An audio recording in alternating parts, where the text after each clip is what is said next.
श्रोता प्रेमियों, मैं राम सागर शास्त्री आप लोगों के समक्ष रखने जा रहा हूं भागवत प्रश्नोत्तरी भाग 3। देखिए, कंस की पत्नियां अस्थि और प्राप्ति जरासंध की पुत्रियां थीं। कंस 9 भाई था। कृष्ण विद्या पढ़ने सांदीपन गुरु के पास उज्जैन में गए, जो कश्यप गोत्री ब्राह्मण थे। गुरु दक्षिणा में गुरुपत्नी ने प्रभास क्षेत्र में डूबे हुए पुत्र को लाने के लिए कहा। भगवान बलराम सहित समुद्र पर गए, पंचजन्य को मारा, पेट फाड़ कर देखा तो बच्चा नहीं मिला। वही शंख लेकर रथ पर बैठकर यमपुरी गए, शंख बजाया, यमराज आ गए, वहां से बालक लाकर गुरुपत्नी को दे दिया। देखिए, भगवान ने जरासंध की वजह से समुद्र में 48 कोस लंबी चौड़ी द्वारिकापुरी का निर्माण कराया था। बलराम का विवाह श्राद्ध देव के वंश में उत्पन्न रेवत की पुत्री रेवती से हुआ था। राजा रेवत अपनी पुत्री के लिए वर पूछने ब्रह्मा जी के पास गए। वहां गंधर्व गीत गा रहे थे। गाना समाप्त होने पर उन्होंने ब्रह्मा से वर पूछा। ब्रह्मा बोले, तुम्हें आए हुए 27 युग बीत चुके हैं। मृत्युलोक के सभी राजकुमार मर चुके हैं। देखिए, 4000 युग बीतने पर ब्रह्मा का एक दिन यानी एक कल्प होता है। इसलिए ब्रह्मा ने कहा कि तुम वसुदेव के पुत्र बलराम से शादी कर दो। वसुदेव की 17 पत्नियां थीं। अस्तु आनर्त राज ने रोहिणी के पुत्र बलराम के साथ रेवती का विवाह कर दिया कि संस्कार जाकर जहां मिलन सुता ही विशेखी, त्रेता की कन्या बरी द्वापर ने बर लेखी। रेवती बहुत लंबी थी। बलराम ने मूसल से कूट कूट कर उन्हें बराबर कर लिया। कृष्ण ने कुंदनपुर के राजा भीष्मक की पुत्री रुक्मिणी से विवाह किया, जिनसे प्रद्युम्न की उत्पत्ति हुई, जो कामदेव के अवतार थे। कुल मिलाकर भगवान ने 16,108 विवाह किए। सभी से 10-10 पुत्र हुए। देखिए, बाणासुर की माता का नाम कोटरा था। राजा नृग को ब्राह्मण श्राप से गिरगिट बनना पड़ा। जरासंध भीम का युद्ध 28 दिन हुआ था। वसुदेव जी की 5 बहनें और 10 भाई थे। शिशुपाल वसुदेव की बहन महादेवी, जो चंदेरी में दमघोष को विवाही थी, उसका पुत्र था। शिशुपाल और दंतवक्र रावण और कुंभकर्ण थे। बलराम जी ने व्यास शिष्य सूत जी का शीश उषा की नोक से काट लिया था, क्योंकि उन्होंने उठकर बलराम को प्रणाम नहीं किया। सूत जी के पुत्र उग्रश्रवा को बलराम ने 6 शास्त्र 18 पुराणों का ज्ञाता होने का वरदान देकर व्यास गद्दी पर बैठा दिया और तीर्थ स्नान से ब्रह्म हत्या मिटाने चले गए। देखिए, सुदामा जी की कथा में रुक्मिणी ने भगवान का हाथ इसलिए पकड़ लिया था कि वे कच्चे चावल थे और कच्चे चावल नुकसानदायक होते हैं। भगवान के 1,61,080 पुत्र थे। 125 वर्ष पर कृष्ण परमधाम को गए। उग्रसेन के पास एक नील सेना थी। कुल 56 करोड़ यदुवंशी और 16,000 गोपियां थीं। कुरुक्षेत्र में रानियों से द्रौपदी का मिलन हुआ। देवकी को पुत्र दान देने के लिए कृष्ण और बलराम सुतल लोक को गए। बलि से कहा कि एक बार मरीच ऋषि के 6 पुत्रों ने अहंकार करके ब्रह्मा जी की हंसी उड़ाई। ब्रह्मा ने उन्हें दैत्य योनि में जन्म लेने का श्राप दे दिया, जो देवकी के गर्भ से उत्पन्न हुए हैं और कंस द्वारा मारे गए तथा तुम्हारे यहाँ पैदा हुए हैं। आज तो वे बच्चे लाकर देवकी को दे दिए। भगवान कृष्ण का एक मित्र श्रुतदेव ब्राह्मण था, जो मिथिला में रहता था। उसे भगवान ने जाकर दर्शन दिए। ब्राह्मण को पुत्र दान दिया। यदुकुल संहार के बाद उनका परमधाम गमन हुआ। परीक्षित मोक्ष के बाद जन्मेजय ने नाग यज्ञ किया, जिसे आस्तिक मुनि ने बंद करवा दिया था। मार्कंडेय ऋषि मरकंड के पुत्र थे।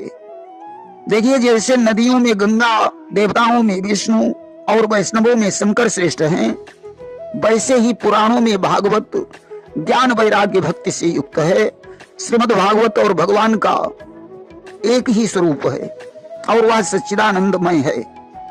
देखिए, पृथ्वी ही भगवान के चरण हैं, स्वर्ग मस्तक है, अंतरिक्ष नाभि है, सूर्य नेत्र हैं, वायु नासिका है, दिशाएं कान हैं, लिंग प्रजापति, मृत्यु गुदा, लोकपाल भुजाएं, चंद्रमा मन, यमराज भौहें, लज्जा ऊपर का होंठ, लोभ नीचे का होंठ, चांदनी दंतावली, ब्रह्म मुस्कान, वृक्ष रोम, बादल बाल हैं, आत्म ज्योति कौस्तुभ मणि, सतरज बनमाला है, छंद पीतांबर, ओम जनेऊ, सांख्य योग कुंडल, ब्रह्मलोक मुकुट, मूल प्रकृति से सैया, धर्म ज्ञान से युक्त सतोगुण कमल है, मन इंद्रिय शारीरिक शक्तियों से युक्त प्राण तत्व रूपी गदा है, जल तत्व रूपी शंख है, तेजत्व रूपी चक्र है, आकाश तत्व रूपी खड्ग है, तमोमय अज्ञान रूपी ढाल है, काल रूपी धनुष है, कर्म रूपी तरकस है, इंद्रिया रूपी बाण है, क्रिया शक्ति युक्त मन रथ है। ये भगवान के अंग उपांग और आयुध का वर्णन है। वहीं भागवत में 12 आदित्यों का वर्णन है। देखिए, वज्रनाभ ने अपने पुत्र प्रतिबाहु को गद्दी पर बैठाया और जिस स्थान पर उद्धव प्रकट हुए थे वहां गए। 1 महीने उद्धव द्वारा भागवत सुनी, कृष्ण पत्नियों का विरह दूर हो गया, सारा मंडल कृष्णमय हो गया और वे उनके परम धाम में प्रविष्ट हो गई। कृष्ण के जाने के बाद बृहद्रथ के वंश के अंत में पुरंजय नाम का राजा होगा। उसका मंत्री सुनक पुरंजय को मारकर अपने पुत्र प्रद्योत को राज सिंहासन पर बैठाएगा। अंत में शूद्र वर्ण की प्रजा का अधिकार होगा, ऐसा भविष्य बताया गया। देखिए, सत्संग से ही अमृत प्राप्त होता है, बिना सत्संग के विवेक नहीं होता और राम की कृपा के बिना सत्संग प्राप्त नहीं होता। जिस समय परीक्षित को सुखदेव जी कथा सुना रहे थे, उस समय देवता लोग अमृत का कलश लेकर वहां पहुंचे। उन्होंने कहा कि आप परीक्षित को अमृत पिला दीजिए और यह कथा रूपी अमृत मुझे प्रदान कीजिए। सुखदेव जी ने कहा कि कहाँ कांच और कहाँ मणि, भागवत कथा अमृत के आगे यह अमृत तुच्छ है। इसलिए जब तक शरीर में चेतना रहे तब तक बार बार इस अमृत का पान करना चाहिए। देवकी के पुत्रों के नाम इस प्रकार हैं: कीर्तिमान, सुषेण, भद्रसेन, ऋजु, संवर्धन और भद्र। देखिए, शास्त्र किसे कहते हैं? शास्त्र को वेदांग कहा जाता है। वेद पुराण आदि पवित्र ग्रंथ शास्त्र ही हैं। वैसे शास्त्रों की संख्या 6 बताई गई है। वहीं राम कथा के अंतर्गत रावण की सेना 72 करोड़, राम की सेना 1 लाख नील बताई गई है। राम का विवाह अगहन शुक्ल पक्ष पंचमी को हुआ। विवाह होने के 12 वर्ष बाद राम का वनवास हो गया। वनवास के समय राम की उम्र 27 वर्ष और सीता की 18 बताई गई है। 16 वर्ष के राम को विश्वामित्र मांग ले गए थे। कुंवर शुक्ल पक्ष तृतीया से विजयदशमी तक लंका के युद्ध का प्रमाण बताया गया है। वशिष्ठ और अगस्त का दूसरा जन्म घड़े से हुआ। उर्वशी को देखकर विश्वामित्र का शुक्र स्कंदन हुआ, जिसे घड़े में रखने से वशिष्ठ और कुंभज की उत्पत्ति हुई। वशिष्ठ की पत्नी का नाम अरुंधति था, जिनसे सप्तऋषियों का जन्म हुआ। दधीच, अथर्वा और शांति के पुत्र थे। दधीच की पत्नी का नाम गवस्तिनी था।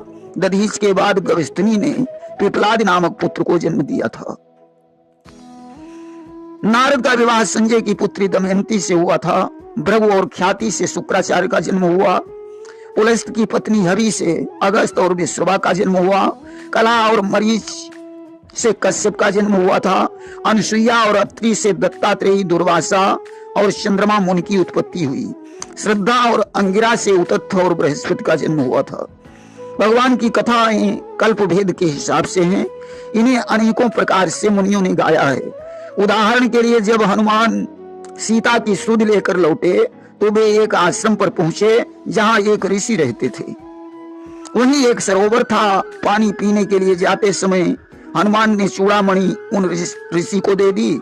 ऋषि ने उसे कमंडल में डाल लिया। लौटकर हनुमान ने चूड़ामणि मांगी तो ऋषि ने कहा कि कमंडल से निकाल लीजिए।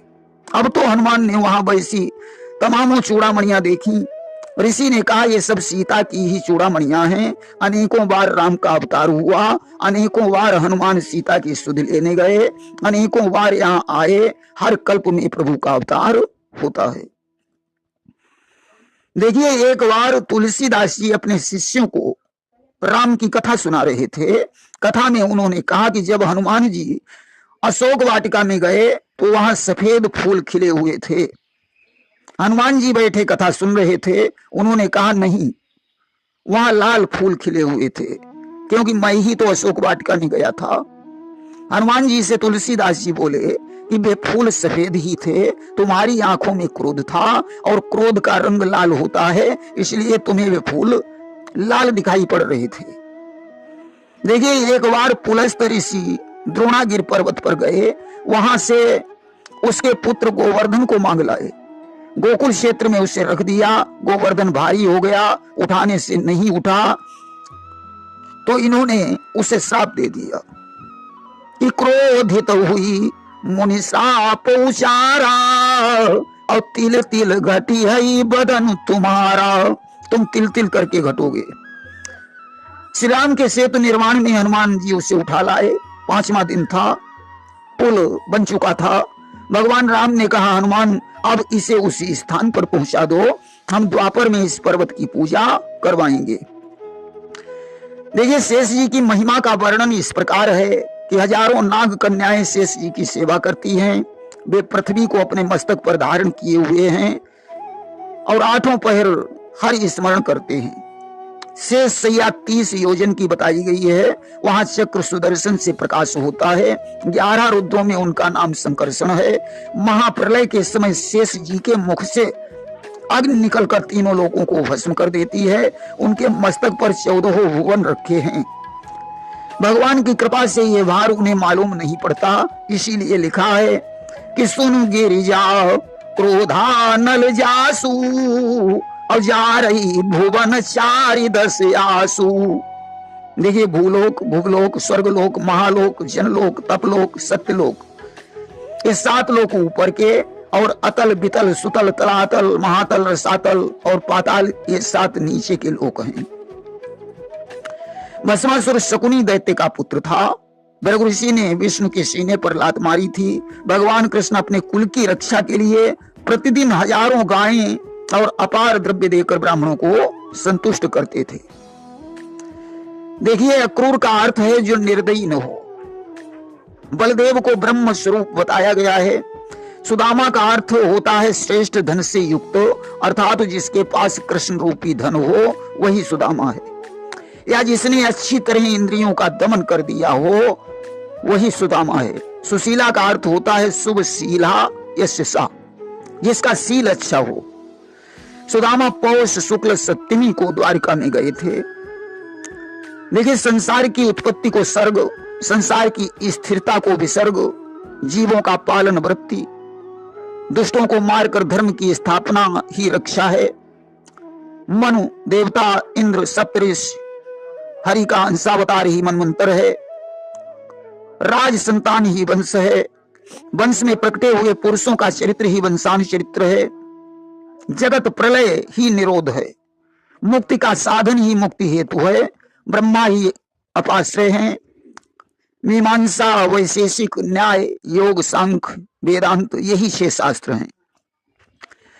प्रलय 3 प्रकार की होती है, नित्य नैमित्तिक प्रलय, अर्ध प्रलय और महाप्रलय। मुदगल ऋषि कुरुक्षेत्र में पत्नी सहित रहते थे, जो शीला बीनकर पक्ष के अंत में साधु संतों का भंडारा करते थे तथा जूठन खाकर गुजर करते थे। एक बार दुर्वासा ने जूठन तक नहीं छोड़ी, 6 पखवाड़े तक यही हाल रहा। तब दुर्वासा ने उन्हें स्वर्ग प्राप्ति होने का वरदान दे दिया। लेकिन जाजुल ऋषि तपस्या में लीन हुए तो पक्षियों ने उनके सर पर घोंसला बना लिए। उन्हें घमंड हो गया कि मैं जीवों को पाल रहा हूं। आकाशवाणी हुई कि तुलाराम बनिया तुमसे बड़ा तपस्वी है। अस्तु वे वहां पहुंचे। तुलाराम ने कहा कि मैं दाढ़ी पकड़कर कभी कम नहीं तौलता, संतों की सेवा और ईश्वर का भजन करता हूं, कभी झूठ नहीं बोलता, यही मेरी तपस्या है। देवोदास भी बहुत बड़े तपस्वी थे। देखिए, भगवान सूर्य का एक नाम लोलार्क भी है। भक्त विद्युन्माली दैत्य को जब सूर्य ने पराजित कर दिया, तब वह शिव के पास गया। शिव त्रिशूल लेकर दौड़े। उस समय सूर्य काशी में पृथ्वी पर गिरे, जिससे उनका नाम लोलार्क पड़ गया। उच्च वर्ण की मां, निम्न वर्ण का पिता विलोमज कहा जाता है। चित्त, अहंकार, बुद्धि और मन, अंतःकरण, ये 6 अंग, अंतःकरण के 6 अंग हैं। चित्त, अहंकार, बुद्धि और मन। वासुदेव, संकर्षण, प्रद्युम्न, अनिरुद्ध इसके अधिष्ठाता हैं। क्षत्रियों वैश्यों को सोमदान निषेध है। जल पृथ्वी से 10 गुना बताया गया है। वसुदेव का असली नाम आनक दुंदुभी था। देखिए, कहा गया है कि पिता, पुत्र, नारी, पुरुष, गुरु, शिष्य या भाई, पाप पुण्य जो कछु करें, अर्ध अर्ध बटियाई। 4 ठौर पर नरन के कछु बैराग्य चढ़ंत, कथा समय सबके निकट, चिता समय रतियंत। पिता, पुत्र, नारी, पुरुष, गुरु, शिष्य, भाई, जो भी पाप पुण्य करते हैं वो आधा आधा बट जाता है। कथा के समय सबके निकट, चिता के पास और रति के अंत में वैराग्य उत्पन्न होता है। मातृ देवो भव, पितृ देवो भव, अतिथि देवो भव, आचार्य देवो भव। अर्थात माता, पिता, अतिथि, आचार्य देवता के समान है, ऐसा कहा गया है। प्रेम जोड़िए वृंदावन बिहारी लाल की जय।